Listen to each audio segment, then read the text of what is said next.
নমস্কার আমার প্রিয় ছাত্রছাত্রীরা, তোমরা সকলে কেমন আছো? আশা করছি তোমরা সকলে ভালো আছো। আজকে ক্লাস 10-এর ত্রিকোণমিতির একটি অঙ্ক করব।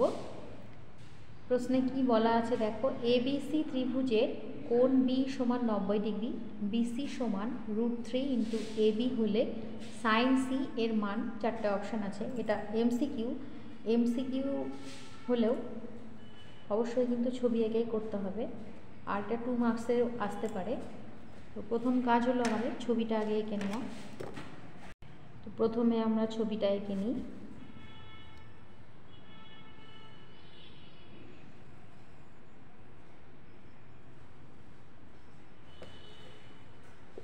সমকোণী ত্রিভুজ যখন আঁকবে তখন এই রেখার সঙ্গে লম্বভাবে মানে সমানভাবে একটা রেখা, এই দাগগুলো, বড় দাগগুলো যে কোনো একটা মিলিয়ে নেবে, তাহলে কিন্তু দেখো পুরোপুরি 90 ডিগ্রি একদম পারফেক্ট হবে, অনেকটা পারফেক্ট হয়ে যাবে।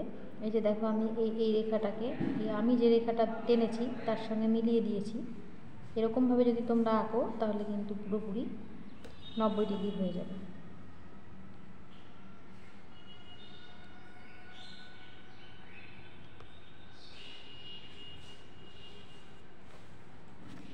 সমকোণী ত্রিভুজটা আঁকলাম, বি কোণটা 90 ডিগ্রি বলা আছে, ত্রিভুজটা আমি নাম দিলাম এ বি সি। এবার সমকোণী ত্রিভুজের তিনটা বাহুর নাম আছে, লম্ব, ভূমি এবং অতিভুজ।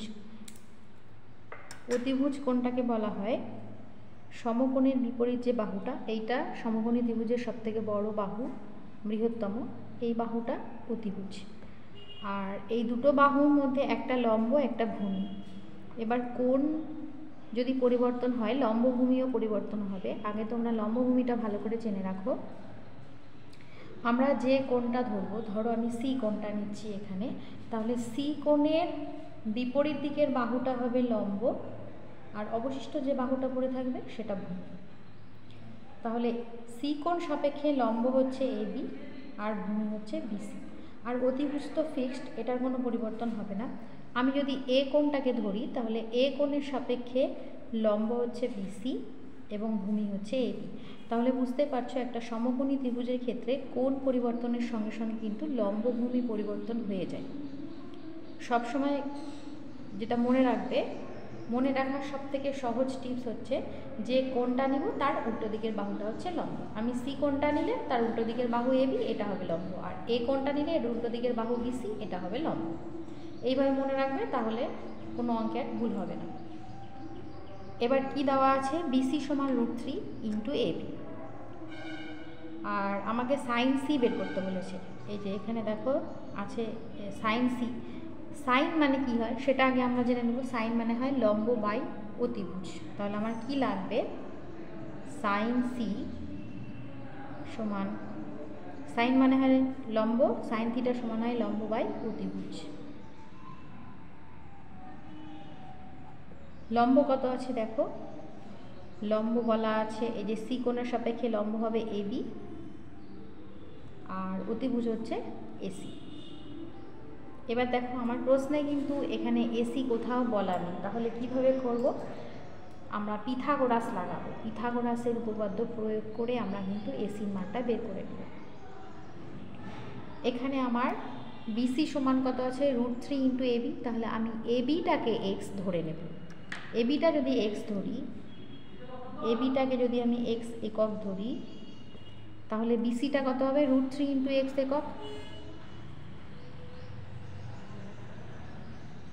তাহলে পিথাগোরাসের উপপাদ্য অনুযায়ী অতিভুজ স্কয়ার সমান লম্ব স্কয়ার যোগ ভূমি স্কয়ার, তাহলে আমরা অতিভুজ এসিটা পেয়ে যাব। তাহলে আমরা ধরে নিচ্ছি, ধরি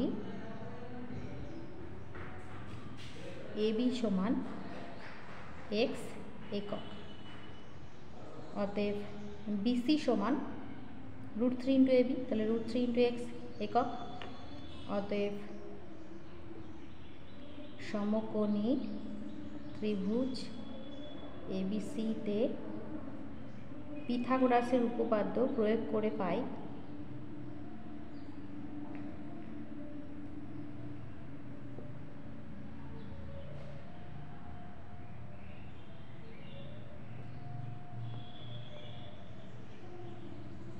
পিথাগোরাসের উপপাদ্য অনুযায়ী অতিভুজের স্কয়ার সমান লম্ব স্কয়ার প্লাস ভূমি স্কয়ার। তাহলে এখানে লম্ব যদি আমি এক্সটা এটাকে ধরে নিই AB square plus BC square, অর্থাৎ এসি স্কয়ার সমান হবে AB square plus BC square. এবিটা কত ধরেছি এক্স তার স্কয়ার, প্লাস বিসি ধরেছি √3 × এক্স তার স্কয়ার, তাহলে হচ্ছে x square plus 3x square সমান 4x স্কয়ার। অতএব এসি সমান √4x স্কয়ার, বর্গমূল করে পাচ্ছি 2x একক। আমরা এখানে বর্গমূল করে ঋণাত্মক চিহ্নটাকে নিচ্ছি না, যেহেতু ত্রিভুজের বাহু। তাহলে আমরা এসি আর এবির মান বসিয়ে দেবো, তাহলে সাইন পেয়ে যাব। অতএব সাইন সি সমান কি ছিল এবি বাই এসি। এবি কত ধরেছি এক্স আর এসি কত পেয়েছি 2x, তাহলে কত হলো আমার 1/2। 1/2 মানে সাইন কত ডিগ্রির মান, সাইন 30 ডিগ্রির মান 1/2।